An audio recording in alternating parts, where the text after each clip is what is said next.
사랑하고 존경하는 주소망교회 믿음의 동역자 여러분, 한 주간 은혜 중에 잘 지내셨죠? 네. 근데 이번 주는 올 겨울 들어 가장 추운 날이었고, 가장 추운 날들이 계속됐습니다. 마이너스 14도, 12도, 11도, 지금도 그렇고, 다음 주도 계속 춥다고 하는 것 같아요. 예. 이럴 때 참 집 밖에, 이렇게 추울 때면, 집 밖에 나가기 싫은데, 그리고 또 주일날이면 또 더 이렇게 집에서 쉬고 싶으실 텐데도 그런 힘든 마음 이겨내시고 예배의 자리로 나온 줄로 압니다. 그것이 바로 믿음이 아니겠습니까? 예. 하나님은 그 마음을 아시고 아마도 칭찬하고 계실 겁니다. 그리고 또 기뻐하고 계실 줄로 믿습니다. 우리 이 마음 가지고 우리 양옆에 있는 동역자님들과 이렇게 인사해 볼까요? 참 잘 오셨습니다. 하나님께서 기뻐하십니다. 예. 교회도 사람이 모이는 곳이죠. 교회도 사람이 모이는 것이고, 사람이 모이면 의례 자랑이 나오게 됩니다. 자랑이 나오게 돼요. 내가 이렇게 좋은 가방을 사잖아요. 명품 가방을 사면 정말 어떻게든 자랑하고 싶지 않습니까? 이 가방을 사면. 이 가방이 뭔지는 모르지만 가방을 사면 자랑하고 싶어요. 갯돈을 타가지고 갖고 싶었던 가방을 탁 질렀으면 이 가방 진품이라고 이렇게. 아니면 우리가 해외여행을 갔다 왔어요. 그럼 갔다 와서는 거기가 어땠고 여기가 어땠고 이런 거 말하고 싶지 않습니까? 그리고 요즘에 제가 체육관에 이렇게 안 믿으시겠지만 저는 정기적으로 일주일에 3회 이상 운동을 하러 갑니다. 가면은 그렇게 열심히 운동을 하세요. 운동을 하면 이 바디 프로필이라고 사람들이 이렇게 멋진 몸 사진을 찍잖아요. 그러면요, 몸이 조금 다이어트 되고 이렇게 몸이 좋아지잖아요. 그렇게 벗으려고 해요. 보여주고 싶어서. 네. 당연하죠. 사람은 조금이라도 뭔가 생기면 자랑하고 싶어 합니다. 그런데 교회 안에서는 다른 자랑거리들도 있습니다. 이건 영적인 부분의 문제이기도 한데요. 여러분, 우리가 특별 새벽 기도 40일간 하루도 빠지지 않고 나왔다고 생각해 보십시오. 그러면 자랑하고 싶지 않겠습니까? 내가 특별 새벽 기도 40일 동안 했더니 하나님께서 그대로 응답하셨다.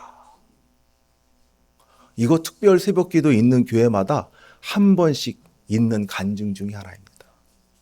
네, 또 내가 하나님 앞에 가서 저기 예전에는 청계살이며 삼각살이며 산기도 할 수가 있었는데 내가 하나님 앞에 가서 산에 가서 철야 밤새도록 기도했더니 하나님이 귀한 그 음성을 들려주셨다. 내가 성경을 내가 몇 독을 했는지 알아? 내가 수십 독을 했어. 수십 독을 했더니 영안이 열렸다. 내가 누구누구의 이름만 대면 알 수 있는 누구누구의 신학서적을 읽었더니 그 신학서적의 내용이 얼마나 깊었는지 몰라. 내가 길거리에서 몇 년 동안 전도를 했어. 참 박해도 많이 받았지. 하지만 그 전도 때문에 구원 얻은 사람들도 정말 많이 있었어. 내가 집사로 권사로 교회에 몇 년간 봉사를 했어. 이런 것들 말입니다. 여러분, 이런 것들이 충분히 칭찬받을 만한 일이고 잘한 일인 것은 분명합니다. 근데 이런 것들을 자랑한다는 게 문제가 되는 거죠. 로마 교회 안에서도 이런 자랑의 문제가 있었던 것 같습니다. 27절을 보면 한번 눈으로 보세요. 그런즉 자랑할 때가 어디뇨? 있을 수 없느니라. 그러니까 요 구절로 볼 때 자랑의 문제가 있었던 것 같아요. 근데 이제 27절 그 뒤에 가보면 행위로냐? 그리고 또 28절에 보면 율법의 행위에 있지 않고 라는 구절 때문에 이 자랑이 율법의 행위를 지켜서 난 율법의 행위를 지켜 하는 자랑이겠구나 라는 것을 알 수 있을 줄 압니다. 근데 바울 사도가 그것에 대해서 지금 뭐라고 말씀할까요? 이미 보았던 대로 자랑할 수 없다. 자랑은 있을 수 없다. 왜냐하면 우리가 행위로 의로워진 것이 아니라 예수 그리스도를 믿어서 의로워졌기 때문이다. 사랑하고 존경하는 주소망교회 믿음의 동역자 여러분, 바울 사도가 왜 이렇게 말했을까요? 이런 거 좀 자랑하면 안 됩니까? 먼저 이 부분을 살펴보도록 하지요. 27절에 성도가 자랑할 때가 어디 있느냐 라고 말씀합니다. 자랑할 때가 어디 있느냐. 근데 이 얘기는 왜 자랑할 수 없냐 하면 자랑거리가 없다. 그러니까 만약에 우리의 행위로 의로워졌다면 자랑할 수 있었겠지만 우리의 행위가 아니라 예수 그리스도를 믿음으로 의로워졌기 때문에 자랑할 거리가 없다. 그러니까 자랑할 수가 없다라는 거예요. 요거를 잘 설명하는 게 로마서 4장입니다. 4장 한번 2절하고 4절을 볼 텐데 눈으로 한번 보세요. 만일 아브라함이 행위로서 의롭다 하심을 받았으면 자랑할 것이 있으려니와 하나님 앞에서는 없느니라. 그리고 4절 보세요. 일하는 자에게는 그 삭시 은혜로 여겨지지 아니하고 보수로 여겨지거니와 라고 말씀을 하고 있어요. 이 말씀은 분명하죠. 만약에 우리가 우리의 힘으로 의로워졌다면 자랑할 거리가 있겠죠. 예. 만약에 우리가 노력해서 우리가 열심히 금욕해서 열심히 순종해서 의로워졌다면 그 의로워짐이 마치 월급을 받는 것처럼 말입니다. 삭스를 받는 것처럼 말입니다. 자기가 얻은 거예요. 자기가 얻었다면 자랑할 거리가 있죠. 그건 자기 때문이니까. 그러나 우리는 그렇게 의로워진 것이 아닙니다. 바울 사도는 로마서 3장에서 분명히 말했습니다. 우리 모두는 죄 아래 있다. 스스로 설 수 있는 능력이 없다. 하나님 앞에 의로운 사람은 하나도 없고 하나님을 찾는 사람은 하나도 없었다. 우리 모두 죄 아래 있었고 그 죄 아래서 죄를 짓고 죽을 수밖에 없었던 자들이다. 그런데 하나님께서 자기 아들 예수 그리스도를 화목제물로 세우셔서 십자가의 죽음으로 그 죄값을 다 지게 하셨고 은혜로 우리를 은혜 아래 하나님의 의 아래 두게 하셨다. 그러니 우리가 한 일이 뭐가 있습니까? 없어요. 그러니 자랑할 것이 없다는 말입니다. 바울 서신에서 이 자랑의 문제는 굉장히 중요한 주제이기도 합니다. 바울 사도는 로마서 1장부터 3장 사이에 모든 죄인인 유대인과 이방인에 대해서도 이렇게 얘기를 해요. 유대인은요, 율법을 의지하고 자랑하는 자. 그리고 이방인은요, 교만한 자요, 자랑하는 자. 여러분, 어떤 성경의 인물이 있냐 하면 가인이라는 인물이 있어요. 자신이 하나님을 위해 많은 일을 했다고 생각하고 있고 하나님은 자신에게 빚을 졌다고 생각했습니다. 제사를 드릴 때에도 이런 마음이었어요. 내가 이렇게 드리니까 하나님이라면 응당 받아주셔야지. 근데 제사의 본질이 뭐죠? 내가 하나님 앞에서 죽을 수밖에 없는 죄인이라는 것을 고백하는 게 제사의 본질이에요. 근데 그렇지 않았죠. 그렇지 않았던 가인은 결국 폭발했어요. 분노가 찼어요. 그래서 자신의 동생 아벨을 어떻게 했죠? 돌로 쳐서 죽였던 것이죠. 바울 사도도요, 빌립보서 3장에서 자신의 자랑거리에 대해서 언급하고 있습니다. 내가 8일 만에 할례를 받고 이스라엘 족속이요 베냐민의 지파요 히브리인 중에 히브리인이요 율법으로는 바리새인이요 열심으로는 교회를 핍박하고 율법의 의로는 흠이 없는 자로라. 이게 바울의 자랑거리였다고요. 예전에 주님을 만나기 전에 바울의 자랑거리였다고요. 그런데 예수님을 만나고 나서 그것에 대해서 뭐라고 얘기하냐면 내가 이것을 이제 해로 여기고 배설물로 여긴다라고 말씀합니다. 자랑은요, 우리의 존재의 근거와 기반을 의미합니다. 스스로에게 기반한 사람은요, 스스로를 자랑합니다. 예, 유대인이라면요, 내가 할례 받았어. 예, 내가 선행을 베풀었어. 내가 이만큼 배우고 이만큼 익혔어. 내가 이만큼 벌었어. 내가 이런 사람들하고 함께 있어. 이 모든 것으로 자신을 설명하고 그것으로 자신의 정체성을 삼는 것입니다. 그러나 성도의 정체성은 내가 아니에요. 내가 아니에요. 성도의 존재의 기반과 근거는 화목제물 되신 예수 그리스도입니다. 우린 예수 그리스도의 반석 위에 있습니다. 우리의 자랑은 예수 그리스도입니다. 오직 우리의 자랑은, 우리의 이유는, 우리의 근거는, 우리의 전부이신 예수 그리스도인 것입니다. 우리는 예수님으로만 설명됩니다. 우리는 예수님으로만 살아갑니다. 그러니 말합니다. 우리는 자랑하지 않고 감사할 뿐입니다. 우리는 예수님만 자랑하지요. 예수님의 십자가만 자랑합니다. 여러분, 우리의 기여, 여기에 우리의 구원받은 기여 0.00001%도 없었고 하나님의 100%의 은혜이기 때문에 우리는 예수님만 자랑하는 거예요. 그러니까 이 예수님의 은혜로 구원받은 우리는 하나님 앞에, 그리고 모든 성도들 앞에, 모든 사람들 앞에 어떻게 할 수밖에 없냐? 감사하는 거예요. 우리의 언어는 자랑이 아니라 감사인 것입니다. 두 번째를 볼 텐데요. 우리가 예수님을 믿음으로 의롭다함을 받았기에 자랑할 게 없었다는 게 첫 번째 내용이었다면, 두 번째 29절서부터는 완전히 다른 얘기를 하는 듯합니다. 29절을 한번 보실까요? 네, 하나님은 다만 유대인의 하나님이시냐? 이방인의 하나님은 아니시냐? 그리고 30절 보십시오. 할례자도 믿음으로 말미암아, 또한 무할례자도 믿음으로 말미암아 의롭다 하실 하나님은 한 분이시니라 라고 말씀을 합니다. 여러분, 이방인과 유대인, 할례자와 무할례자의 문제는요, 이 둘이 섞일래야 섞일 수가 없다는 뜻입니다. 마치 물과 기름과도 같다는 뜻이에요.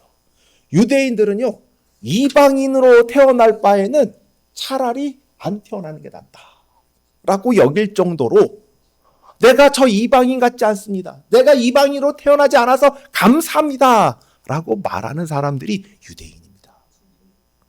그런 유대인들의 차별과 선민의식에 이방인들은 터무니없어서 했을 것입니다.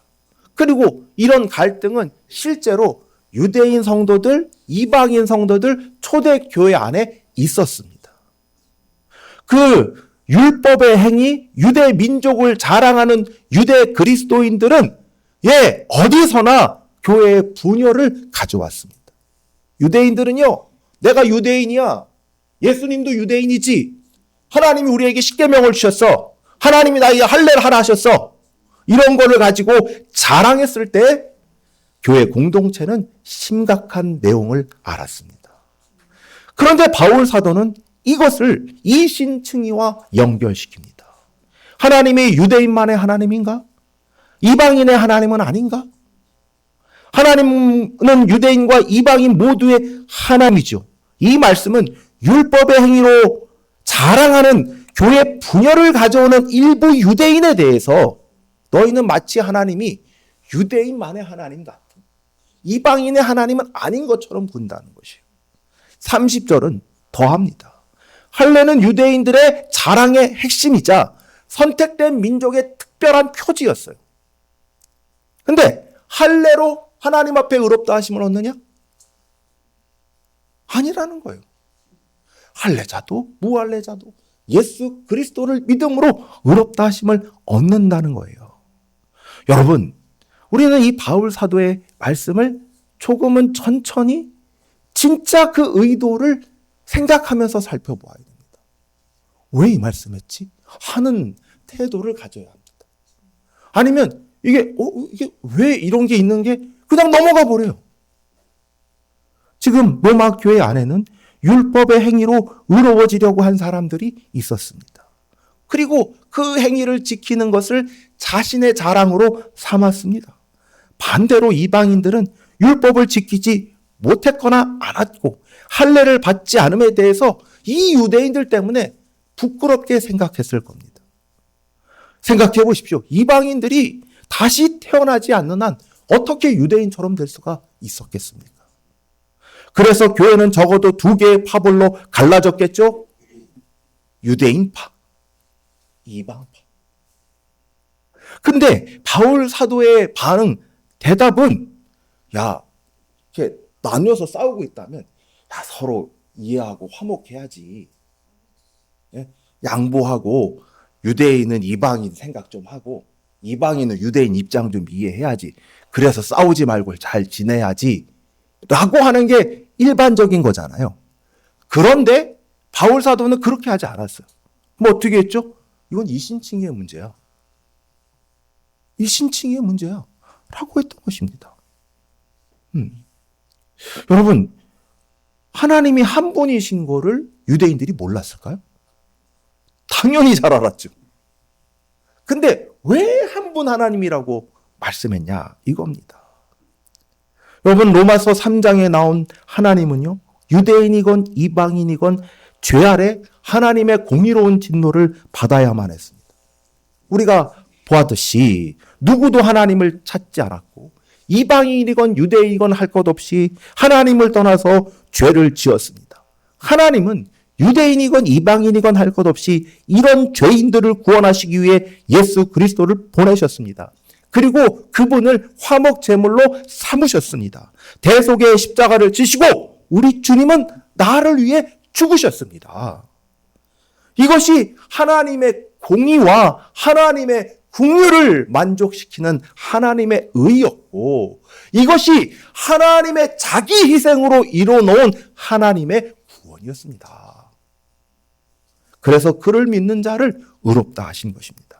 이것은 구약의 율법과 선지자들이 증언하고 예언한 것이었습니다.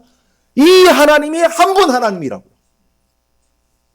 근데 이 하나님을 율법의 행위로 의롭다 하심을 받았다고 말한 적이 없어요. 성경 어디에서도요. 그런데 로마 교회의 일부 유대인들은 여전히 그렇게 생각했던 것이죠. 마치 율법의 행위로 의롭다 하심을 얻을 수 있는 것처럼 자랑하고 행하였으니까요. 바울 사도는 그런 그리스도인들에게 묻고 있는 것입니다. 우리가 모세의 율법 때문에 의로워진 것인가? 아니면 예수 그리스도의 십자가 때문에 의로워진 것인가? 어찌하여 마치 우리의 행위가 우리를 의롭게 만든 것처럼 행동하는가? 우리가 믿는 하나님은 한 분인데 어찌하여 그것이 아닌 것처럼 살아가고 있는가? 라고 말이죠. 여러분, 이런 분열은요, 오늘날에도 일어나고 있습니다. 우리가 생각지 못했던 자랑의 문제가 그 시작점일 것입니다. 조금 저급한 예는요, 세상의 구분과 분열을 그대로 교회로 가지고 들어오는 것입니다. 성도들 안에서도요, 재산과 학력, 소득, 연봉 수준, 직장을 대기업을 다니느냐, 그렇지 않느냐, 자녀의 성적이 어떻느냐, 어떤 명품을 걸쳤느냐, 이런 등등으로 수준과 계층을 나눕니다. 자신과 다른 이들은 마치 한 믿음의 식구가 아닌 것처럼 행동합니다. 저는 이런 저급한 예를 다루고 싶지는 않습니다. 왜냐하면 이거는 이미 세상에서도 지탄받을 일이라고 명백히 바라는 일이기 때문입니다. 그러나 영적인 부분, 우리의 자랑이, 우리의 어떤 특별한 행위, 기도를 한다든지 성경을 통독한다든지 그리고 큐티를 한다든지 밤기도를 한다든지 새벽 기도를 한다든지 어떤 특별한 열심과도 같은 그런 영적인 부분으로 성도를 구분하고 차별하는 것은 우리가 좀 주의 깊게 다루고 싶습니다.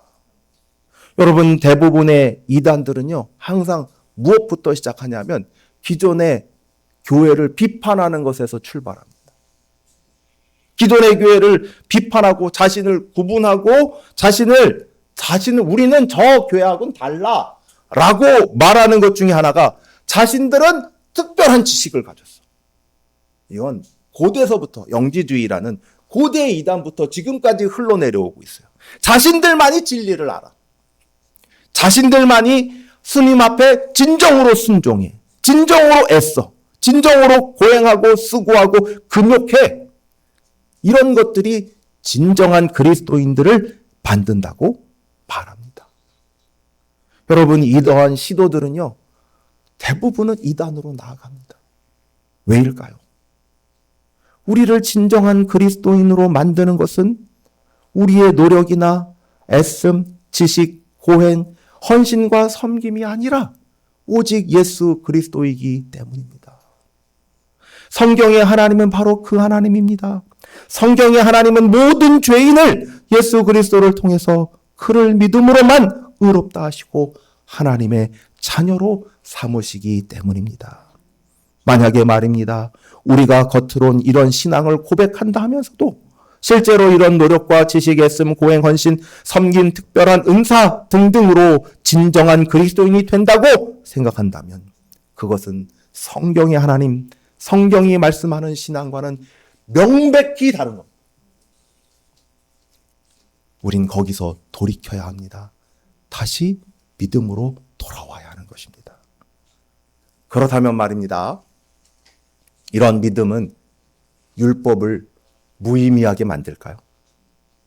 혹시 이신칭의를 말하면 율법이 필요 없다고, 율법은 쓸모없다고 하는 오해를 만들진 않을까요? 사실 그랬거든요. 우리가 살펴볼 세 번째에서는 이 이신칭의에 대한 일부 유대인들의 반론과 연결이 됩니다. 네, 31절 말씀이 뭐라고 나와 있죠? 그런즉 우리가 믿음으로 말미암아 율법을 파기하느냐? 그럴 수 없느니라. 도리어 율법을 굳게 세우느니라 라고 되어 있어요. 사실 이 부분은 3장 초반부에도 나와요. 보면 3장 1절에서 유대인의 나음이 무엇이며 할례의 유익이 무엇이냐, 이런 것들도 나오고 3장 3절 같은 데 보면 어떤 자들이 믿지 아니하였으면 어찌하리요 라는 부분도 나와요. 그러니까 3장 초반부에도 나오고요.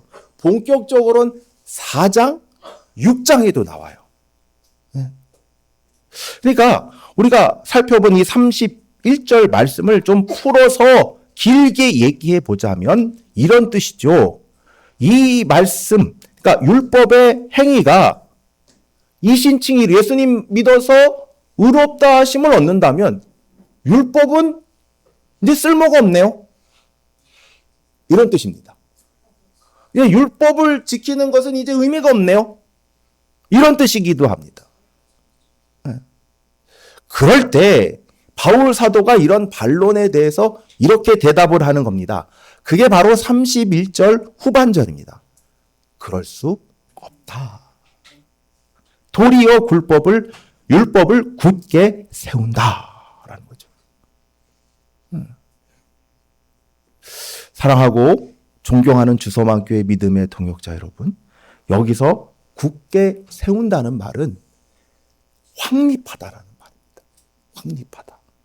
그러니까 바울 사도는 율법을 폐기하지도 않고 지금 그 모세의 율법 그 상태 그대로 있는 것을 유지하는 것도 아니고 오히려 율법의 새로운 역할이 아니라 바른 역할을 바르게 확립한다라는 뜻인 겁니다.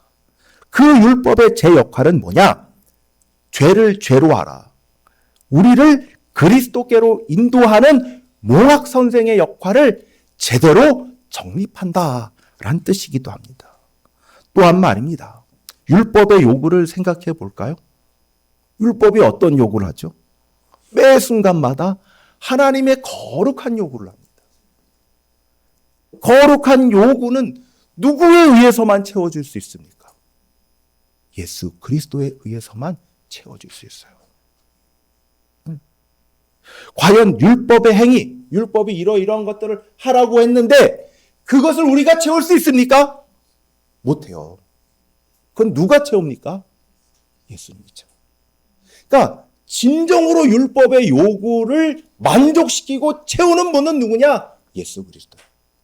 그럼 율법의 요구가 누구 안에서 만족되어집니까? 예수님 안에서. 예수님 안에서. 율법의 요구는 오직 예수 그리스도 안에서 이루어지는 것입니다.